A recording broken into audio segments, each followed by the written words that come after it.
Soyez rassurés que notre détermination reste forte afin de débarrasser et de prémunir notre patrie de ces situations de nature à déstabiliser sa paix et son développement. La patrie vous sera à jamais reconnaissante. Bonjour, peuple congolais, chers compatriotes. Nous, c'est le camp de la patrie, de la nation. Le camp de la patrie, c'est une structure à l'appui à nos forces armées et à nos populations et au chef de l'État, Félix Antoine Tshisekedi Tshilombo. Je suis avec le secrétaire général du camp de la patrie et moi-même le président national du camp de la patrie. Notre rôle, notre but, c'est pour mobiliser la population, mobiliser la jeunesse pour défendre la patrie. Si vous nous voyez avec des tenues comme ça, avec des bérets rouges, ce sont des symboles des leaders, ce sont des symboles des révolutionnaires, des sacrificateurs. C'est là qu'on a porté ça parce que le pays est en guerre. Notre pays est en guerre. Et là maintenant, je demande à tous les services de la République que nous, ici, on est camp de la patrie, des mouvements de mobilisation populaire pour défendre la patrie. On doit soutenir les visions du chef de l'État. On doit soutenir notre président Félix Tshisekedi Tshilombo parce qu'il a été élu par des Congolais conscients, maintenant ici dans ce pays. Et j'ai dit à l'opinion internationale, tout Congolais qui se sent mal, qui se sent désagréablement déçu, qu'ils reviennent, il n'est pas encore trop tard. Le pays nous appartient tous. Tous. C'est nous, les Congolais, qui va bâtir notre empire. C'est nous, les Congolais, qui va sécuriser notre pays.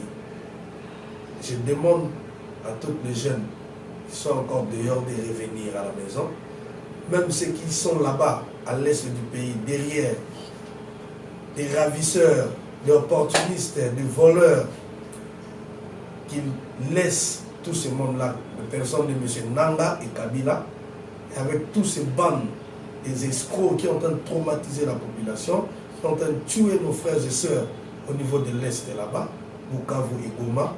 Je vous demande, peuple congolais, Bandeko Nabiso, ya Goma, Bukavu, Boya, tout soutenir Ekolo Nabiso, Oyo Bakosaki Bino, qui est ceux qui boye, Bokomi na Kinshasa, Bakopé Sabino Boye, Bakokomi Sabino Boye, Ezali Lokuta, Totelema, pour défendre la nation de drapeau Mboka Nabiso. Monsieur Nanga, avec ton mensonge, en train de mentir la population congolaise, en train de mentir les Occidentaux, en train de faire des mauvaises propagandes sur la personne de Monsieur le Président de la République, Félix Antoine Tshisekedi, qui a été élu massivement. J'ai dit, Monsieur Nanga, les Rwandais vont t'utiliser jusqu'à la fin, ils vont vous tuer. Parce que si tu étais un vrai Congolais de père et de mère, comme le Moïse Kabila, comme Papa Etienne Tshisekedi qui a sacrifié sa vie pendant 37 ans de lutte, Lumumba qui a sacrifié sa vie pour l'indépendance pour ce pays, je crois qu'il n'allait pas aller s'adhérer, s'allier avec les Rwandais pour venir détruire notre nation, détruire notre jeunesse. Et je demande, surtout, Oyo Bazali na 26 provinces, il y a Congo, Botelema, pour dénoncer Banguna, pour dénoncer le mouvement surtout magnifique, mouvement surtout pour déstabiliser le pouvoir, pour déstabiliser le Bokanabiso, pour céder dans le mensonge, dans le bangoté, Oyo Babengamiso qui va M23, dans le FCC et tout ce monde-là. Parce qu'il y a Bolingo Mbokate. Monsieur le Président de la République, Félix Antoine Tshisekedi Tshilombo, Azana Bolingo Nabino, le peuple congolais, Azana Bolingo Yambo Kanabiso, Yango Azo continue ko bunda naba initiative, Azo continue ko bunda naba vision, Azo continue ko bunda ko kende ko luka de part de d'autres pour garder l'intégrité Yambo Kanabiso pour na Congo Kabonate. Biso nyoso tout peuple congolais, na beleli bino en tant que ngai Ndeko Nabino, jeune frère Nabino, le président Ndeko Yakon de la patrie, avec le secrétaire général qui est Albert, je vous dis, de ne pas céder dans la barbarie, dans la tentation, il y a personne nanga.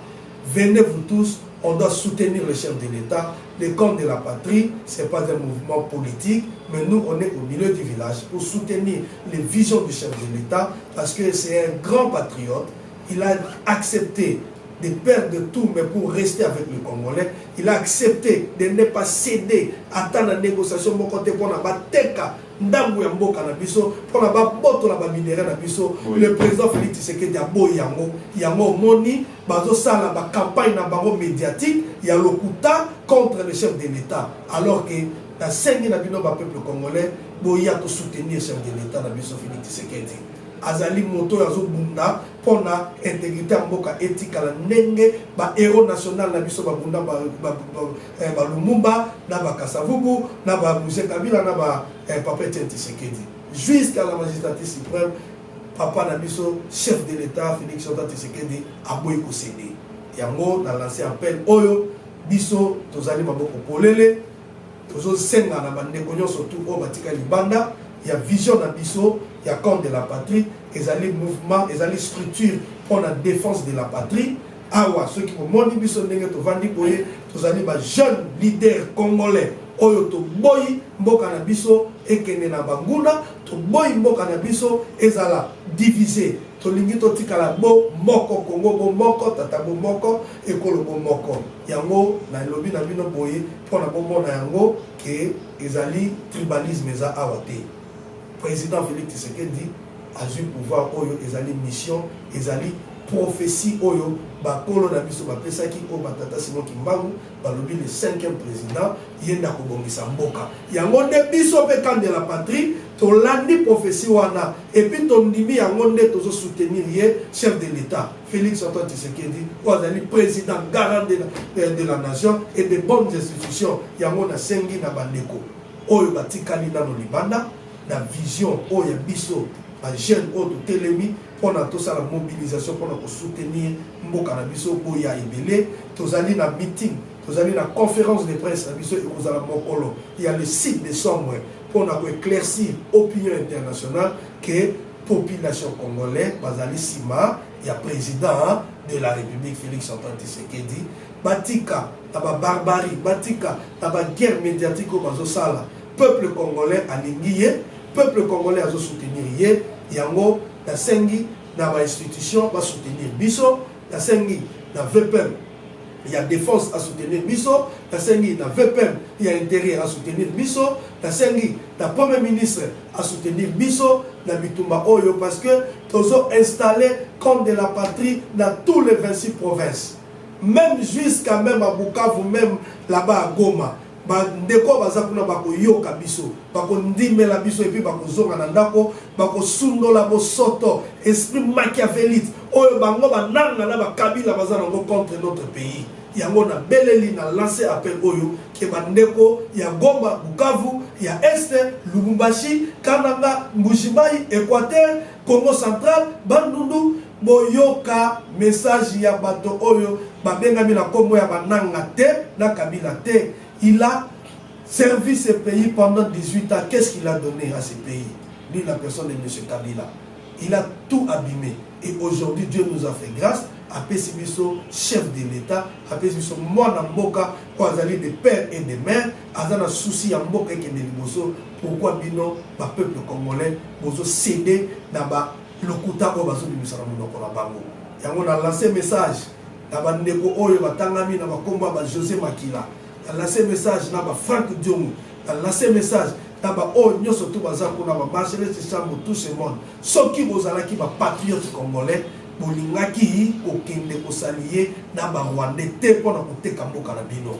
Yango na sengi na bino, c'est la nation qui vous demande maintenant. Et puis ezali droit il faut bozonga na kati na makolo ya bana mboka, il faut bozonga na Congo, il faut botika barbarie, il faut botika ba esprit machiavélique o bozo s'allier na ba Rwandais na ba Kagame pona ko déstabiliser Congo, pona ko teka Congo. Yango na sengi na bino bozonga le chef de l'État, s'il est le garant de la nation, azo sala musa malamu yango biso tozo soutenir ye yango nazo yebisa bandeko nyonso tu bikolo nyonso tu ozala mokongo moluba moswahili mongala moteke boya to soutenir chef de l'État, venez nous rejoindre et maintenant on va lancer notre ligne de conduite, comment on va propager notre structure comme de la patrie. Et on peut ça voir le secrétaire général pour éclaircir les choses. Baïki mbote mingi biso tozali contre de la patrie.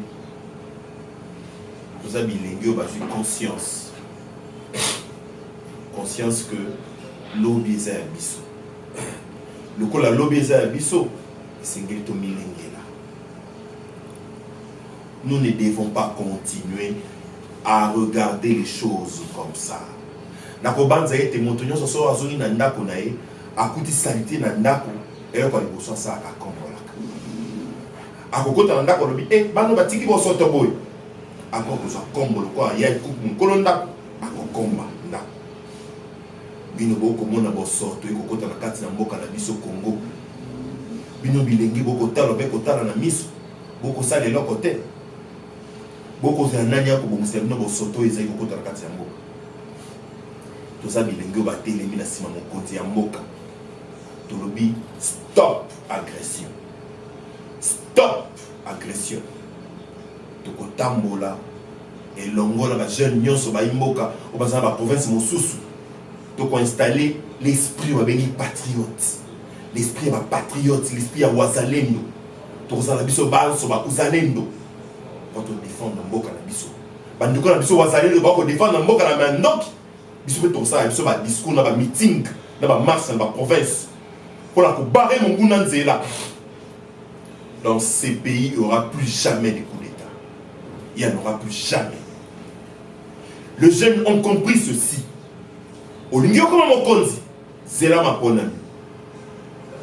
Le quoi Félix Antoine Tshisekedi mon konzi Mboka oyo. C'est là qui m'a ponami. C'est qui élu. Il y a un PCA. Et puis biso ningisa. Et puis biso makoki a s'aligner la simanae pour l'avoir accompagné. Vous allez jeunes. 18 ans après à Kabila, Soro Salaki a 12 ans. 18 ans après, au commis a 30 ans. Et Ikoloba, au commis mature Makas. 18 ans après, au Kamatakini. Mokondi Mboka, Félix Antoine Tshisekedi, a Tongi et Belé, dans moins de 10 ans. Et Nikoloba était, avec Osala Mboka, na moté mané à Boboto. Et quand il fait ses discours, vous allez sentir qu'il est fait avec son cœur. Avoir un chef de l'État qui dirige avec son cœur, il y a qu'une fois dans le siècle. C'est-à-dire, il y a qu'à 100 ans après, Bokamati Moussous. Ceux qui te perdent, oh, Yazali na biswa. Mon nyokoli na mon nyokoli. N'a on a saigné la bisso ba jeune. Bisso to télémi déjà. La carte, il y a camp de la patrie. Camp de la patrie, ils ont la religion, la quantité. Quand de la patrie, ils ont parti politique, quand de la patrie, ils ont mouvement, il y a des jeunes. Batali rasté, batali province et école té. Tout le bito sangana biso nyons. Lobby biso ba jeune to diriger. Toti kamonguna bebi sa makambo oyo mokonzi ya mboka zali kosala té. To yebaka liboso ndenge ya kosala partage équitable ya ba richesse té. Lelo de commis la gratuité enseignement. Le lot tozo qui est la gratuité. Il y a hôpital. Parce que la répartition est comme équitable. Au-delà de ça, la guerre d'agression, mon konzambo kalbi a concédé terre. Atikata mon kete. Baso ki koma awa, au moins qui n'a pas fait ça un discours. Biso to telemi pour te soutenir mboka oyo na yango to relancer appel na ba institution nyonso ya sécurité to ibana na bino bo pesa biso ba orientation pour te to soutenir mboka oyo tina suka mikolo mezali koya tozo koma mekanda to kotina na institution nyonso ya république pour la reconnaissance ya mouvement oyo na niveau ya institution. Le service de sécurité, to seribino boti ya biso main, boti ya biso bras, to tambola na sima ya molongo ya mibeko ya mboka, po ete bilenge baza na sima na biso lelo bokotala na baimage oyo tosalaki lancement officiel ya camp de la patrie et tout le coup ya bilenge oyo bazali na sima na biso bayeba ete ke tokolembe te. Tozali na conférence de presse le 6 décembre 2025 tokopesa plan d'action na biso annuel décembre 2025 en décembre 2026. Tokoloba maye nyonso tokosala baction kolandisa litane ya discours tosalaki tozwi baactivité 9 axes na biso ya intervention tokosala yango lokola ba axe tokosala yango lokola baactivité dans plusieurs provinces ou tokozala province pilote po ete bajeune bazwa conscience ke mboka eza ya bapaya te mboka eza ya biso soki moto oyo azodirige biso na bokoti na ye bokonzi atamboli mikili ya poto mingi ezali po ainstaller ce qu'on appelle l'autorité de l'État. Lelo tokomi reconnu na instance internationale tokopesa longonya na Wagner ministre na biso excellence Thérèse longonya na yo po misala yo salaki biso ba uzalendo na kati ya Kinshasa oto bengami na kombo ya camp de la patrie tozala sima na bino pour nous soutenir bino tina suka tokopesa numéro na biso na image boye kotala na se ya écran bokomona numéro bo contacter biso na camp de la patrie ba jeune bo intégrer encore davantage parce que semaine prochaine il y a semaine il y a installation et puis mois prochain plutôt et ça mois à tourner la République mobile. Merci. Soyez rassurés que notre détermination reste forte afin de débarrasser et de prémunir notre patrie de ces situations de nature à déstabiliser sa paix et son développement. La patrie vous sera à jamais reconnaissante.